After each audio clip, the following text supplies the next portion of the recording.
नमस्कार दोस्तों, मैं बुद्धि प्रकाश पटवारी आपका स्वागत करता हूं अपने चैनल पर। दोस्तों, हमने GF&AR के 13 पार्ट पढ़ लिए हैं। ठीक है, अपन ने GF&AR के 13 पार्ट पढ़ लिए हैं और इसके बाद में आज अपन पढ़ने वाले हैं 14वां पार्ट। ठीक है भाई, जिसको भी देखो यार दोस्तों, चीज़ें समझ में आई है तो समझने के बाद आप लोग इसे रिवाइज कीजिए और आप लोग क्या करें, यहाँ से PDF प्राप्त कर सकते हैं। इसकी PDF प्राप्त करने का लिंक अपने डिस्क्रिप्शन बॉक्स है, उसमें अपन ने दे रखा है, तो वहाँ जाकर आप लोग इसकी PDF प्राप्त कर सकते हैं। तो चलिए दोस्तों, बिना देर किए हुए अपन शुरू करते हैं। ठीक है भाई, अपन पढ़ने वाले हैं आज नियम नंबर 68, 68 में क्या अपन 67 तक पढ़ चुके हैं और आज अपन पढ़ने जा रहे हैं नियम नंबर 68। और 68 में क्या है, स्वीकृतियों की सूचना। क्या भाई, स्वीकृतियों की सूचना क्या है? इसमें सक्षम अधिकारी द्वारा जारी किए गए समस्त आदेश एवं वित्तीय स्वीकृतियां AG को सूचित की जाएगी। AG अकाउंटेंट जनरल आप लोग जानते हैं, मतलब महालेखाकार को सूचित की जाएगी। निम्न सूचनाएं AG को भेजना आवश्यक नहीं है। इसका क्या मतलब है भाई?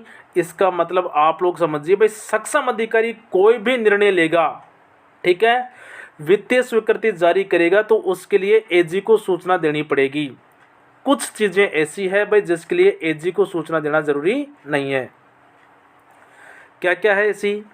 सरकारी कर्मचारियों को ऋण एवं अग्रिमों को मंजूर करने संबंधी स्वीकृतियां। भाई, जो सरकारी कर्मचारियों को ऋण दें या फिर एडवांस दे दें तो इसके लिए भी स्वीकृति लेने की ज़रूरत नहीं है।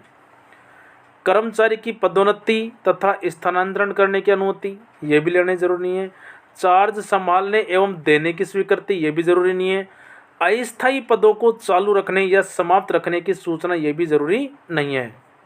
इसी प्रकार से सरकारी कर्मचारी को बीमा एवं जमाओं में से भुगतान करने की स्वीकृति भी जरूरी नहीं है। तो आप लोग याद रखें भाई इस चीज़ को।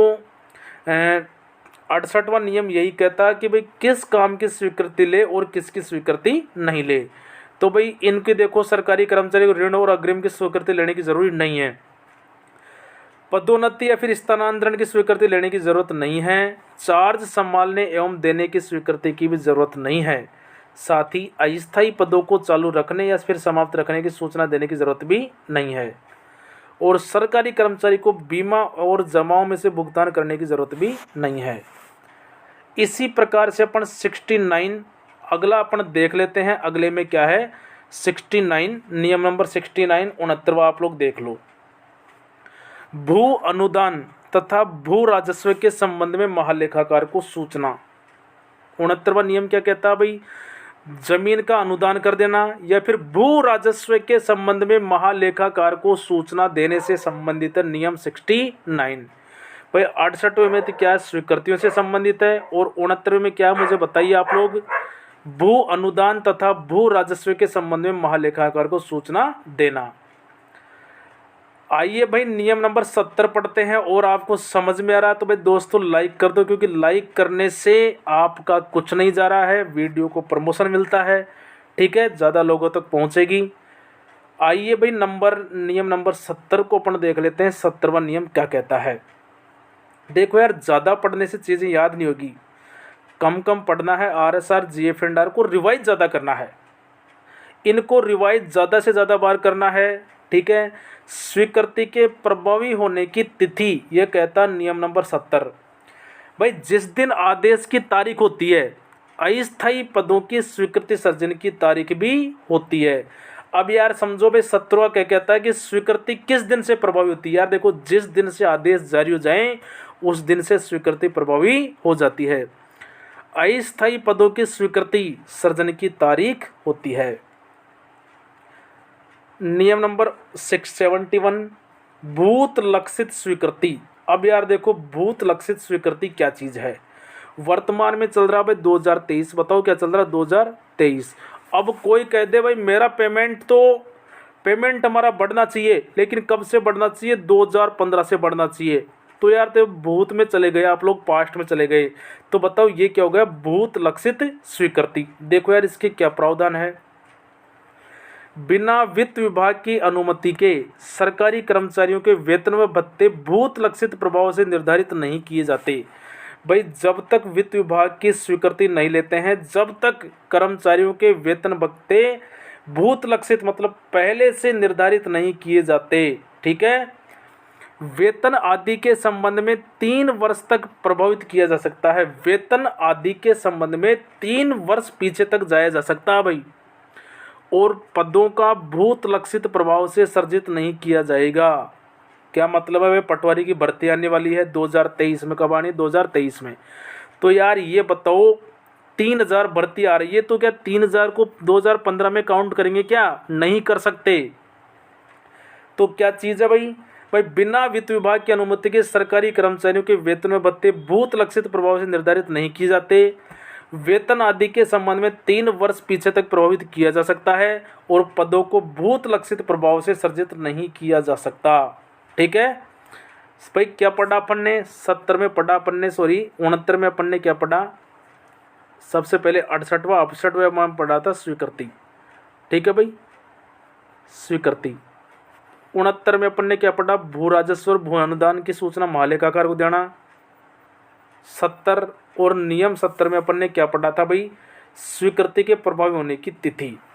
71 में बताओ मुझे, 71 में क्या है? 71 में है भूत लक्षित स्वीकृति। अब देखो यार, अगला अपन देख लेते हैं, अगला अपन देख लेते हैं 72वां। क्या कहता है 72 नियम नंबर 72 को आप लोग देखें, स्वीकृतियों का व्यक्तिगत या फिर लैप्स होना। यार देखो, पहली बात तो आप लोग समझो, कोई भी स्वीकृति 1 वित्त वर्ष के लिए जारी की जाती है, मतलब 12 महीने के लिए कोई भी स्वीकृति जारी की जाती है। यदि उस राशि का 12 महीने में आपने यूज नहीं किया, मतलब 12 महीने में उपयोग नहीं किया, तो वह स्वीकृति लैप्स हो जाती है। समझ गए आप लोग? क्या कहता है देखो नियम नंबर 72, कोई भी स्वीकृति उस समय लैप्स हो जाएगी जब भुगतान स्वीकृति देने से 12 महीने पूरे हो जाए। स्वीकृति लैप्स होने के संबंध में स्वीकृति के प्रावधान भी क्या होंगे? महत्वपूर्ण होंगे। अगर भाई कोई स्वीकृति जैसे आज दे दी, आज आपके सामने है, बताओ कितना जून है भाई? 5 जून है ना। 5 जून को कोई स्वीकृति दे दी और अगले वर्ष की 2024 5 जून 2024 तक इस राशि का उपयोग नहीं किया गया, तो यह राशि बताओ क्या हो जाएगी? लैप्स हो जाएगी। यह राशि क्या हो जाएगी? लैप्स हो जाएगी। और राशि एक बार लैप्स हो गई तो उसकी स्वीकृति के प्रावधान भी क्या होंगे? महत्वपूर्ण होंगे, मतलब बहुत मुश्किल है। अगला देखो भाई नियम नंबर 73, कर्मचारी के भत्तों के संबंध में स्वीकृति लैप्स नहीं होगी।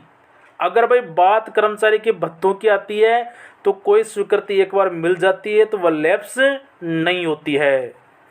चलो अपन ने जो पढ़ा है उसका रिवीजन कर लेते हैं। क्या पढ़ा था भाई? अपन ने पढ़ा था स्वीकृतियों के बारे में। अपन ने पढ़ा था भाई कि यदि कोई भी सक्षम अधिकारी वित्त की कोई स्वीकृति जारी करता है तो उसे वित्त विभाग की राय लेना आवश्यक है। ठीक है। 69 में अपन ने पढ़ा था भू राजस्व तथा भू अनुदान के संबंध में एजी को सूचना देना। ठीक है। अपन ने नियम नंबर 70 में पढ़ा था भाई स्वीकृति के प्रभावी होने की तिथि, जिस दिन आदेश जारी हो जाता है उस दिन स्वीकृति प्रभावी हो जाती है। समझ गए आप लोग? अगला देखिए आप लोग 71 की बात करें तो 71 में क्या है? भूत लक्षित स्वीकृति। ठीक है भाई, भूत लक्षित स्वीकृति। 72 में क्या है? स्वीकृतियों का लैप्स होना। 12 महीने उपयोग नहीं किया तो स्वीकृति लैप्स हो जाएगी। और नियम नंबर 73 ये कहता है कि कर्मचारी के भत्तों के संबंध में स्वीकृति लैप्स नहीं होगी। ठीक है भाई, कर्मचारी के भत्तों के संबंध में स्वीकृति लैप्स नहीं होगी। समझ गए आप लोग? चलिए मिलते हैं अगली क्लास में। यदि आपको वीडियो पसंद आई है तो आप लोग लाइक कीजिए और अपने दोस्तों के साथ शेयर कीजिए।